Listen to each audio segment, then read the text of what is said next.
Welcome back. Today I want to talk about different kinds of assignments that you can use in Edmodo and give you some practical examples of each.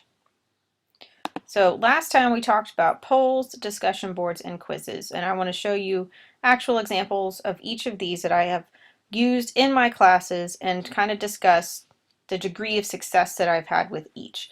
So first are polls. Polls are very simple, quick, short questions. Students like these because they think they're fun and they can see what their peers agree or disagree with, but their basic purpose can be one of two things. One, you can ask a question about something that's going on in your classroom.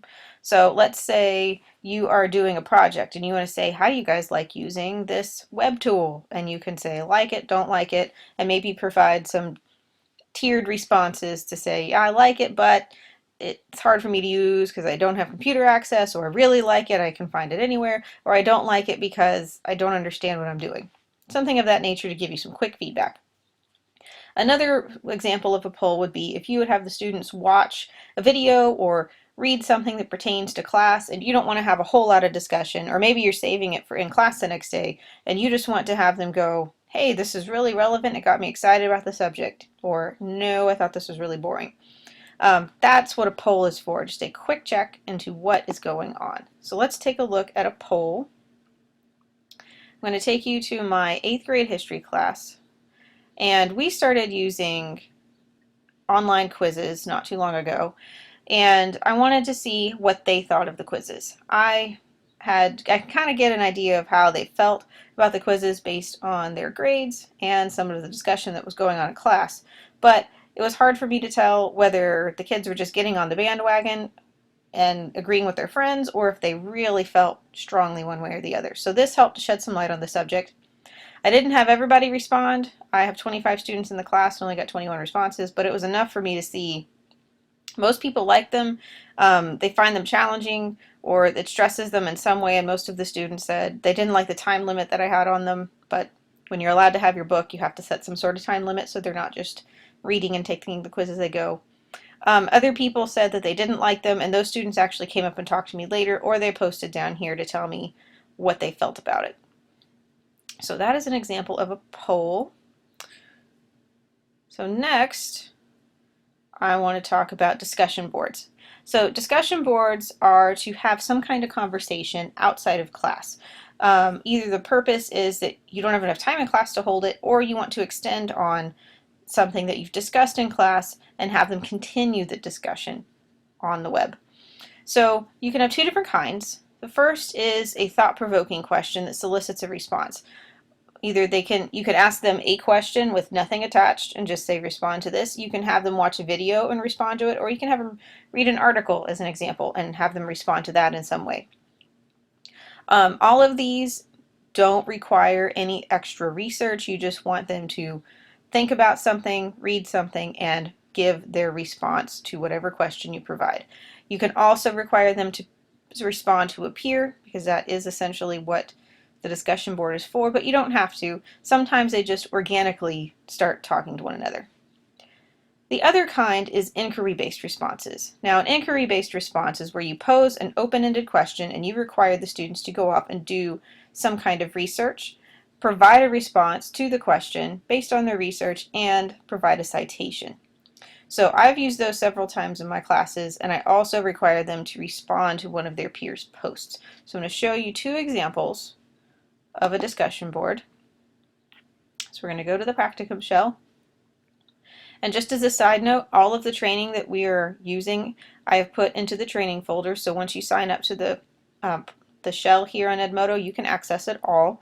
So this is the video from last time, and this is the PowerPoint. So if you want to check back later on in the week after you've had some time to think about what to do and say, now what do we have to do for next time?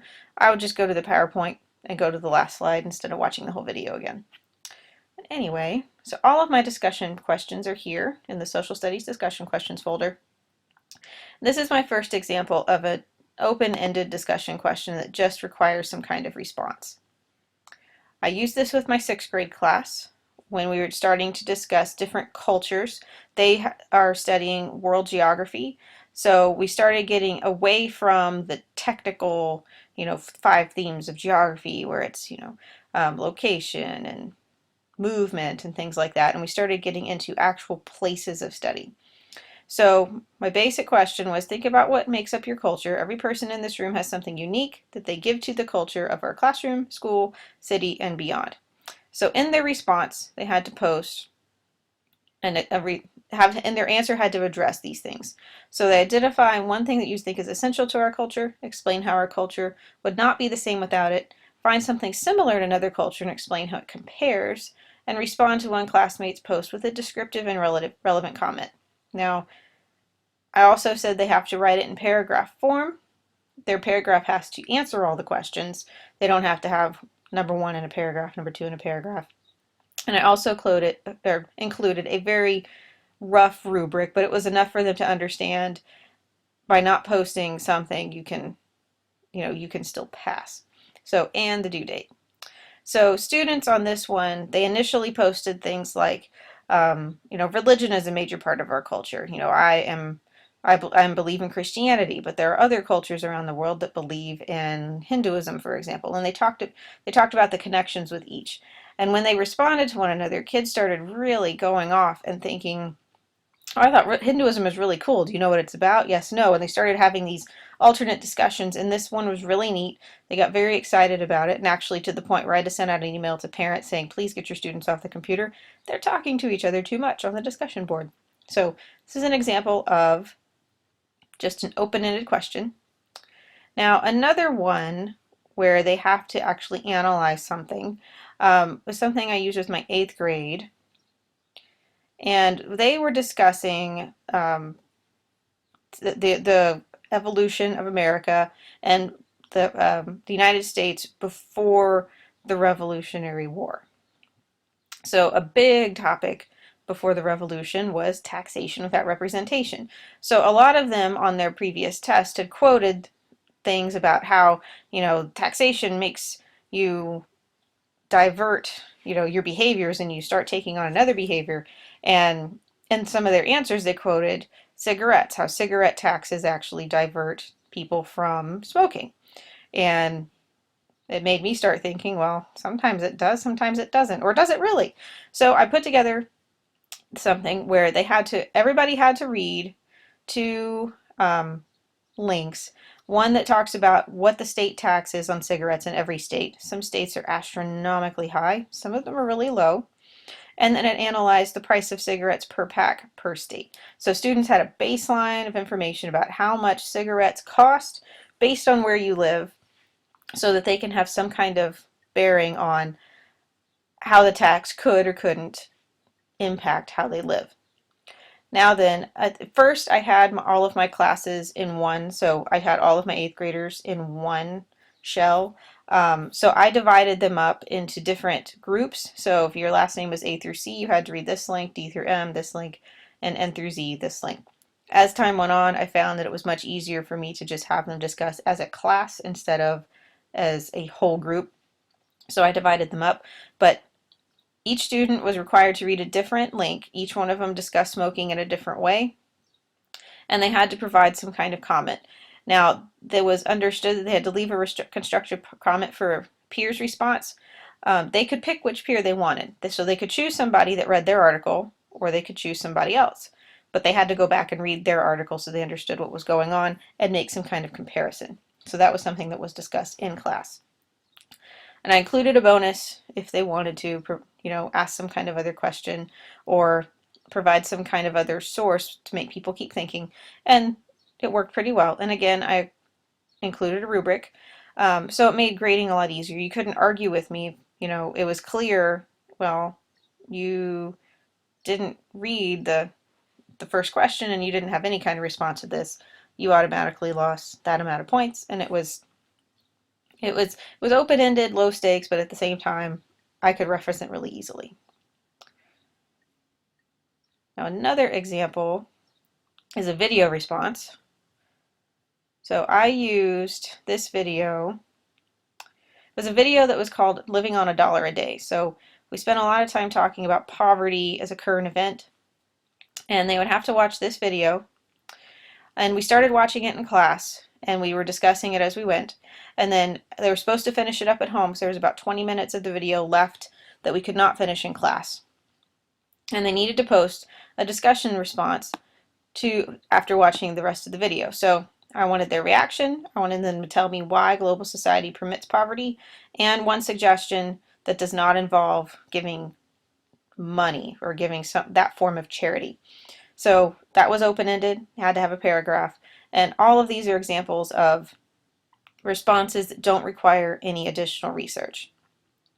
Now, to show you one where it does require research, this is one that I use with my Texas history class.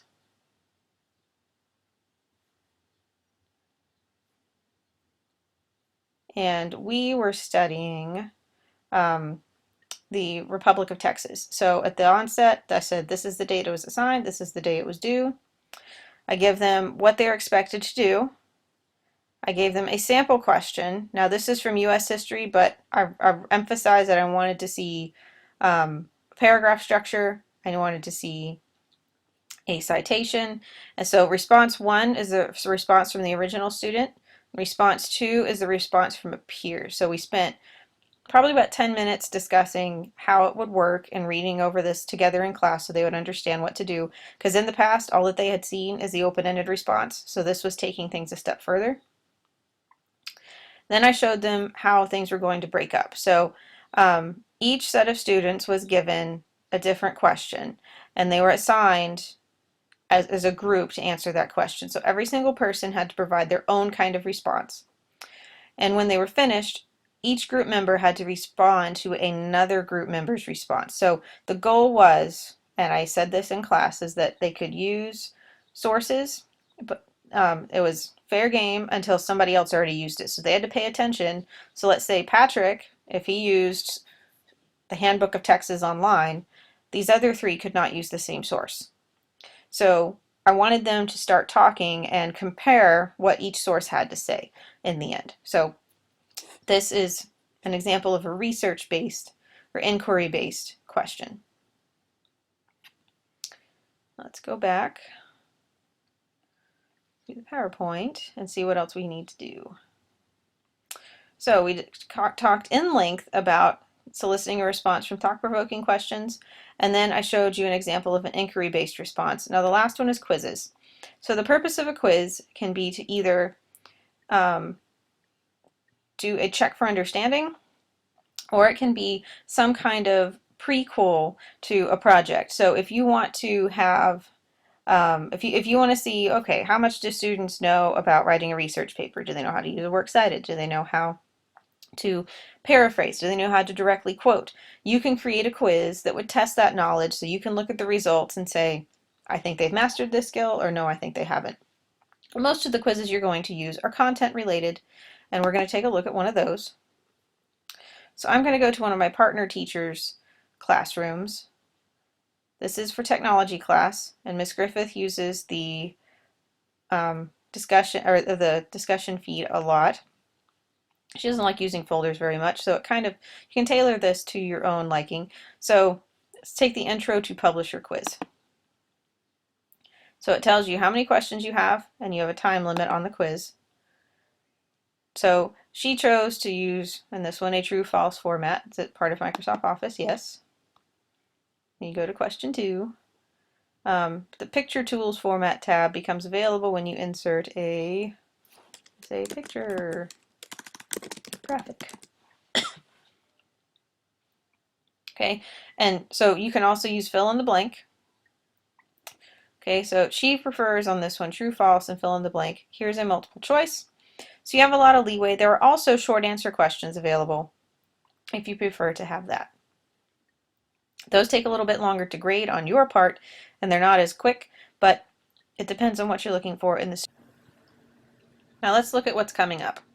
So we have talked about discussion boards, online quizzes, and polls, and we want you to think about which one of these you would want to implement into your classroom right now. We don't want you to do all 3 at once. Just pick the one that you feel is more comfortable. Create 1 to 2 assignments for your Edmodo classroom that you think you could use in the next 2 weeks. Meet with a colleague, discuss both of them so you guys can bounce it off one another, and then we want you to provide feedback in the class wiki telling us about your assignments and how you think they're going to work in your classroom.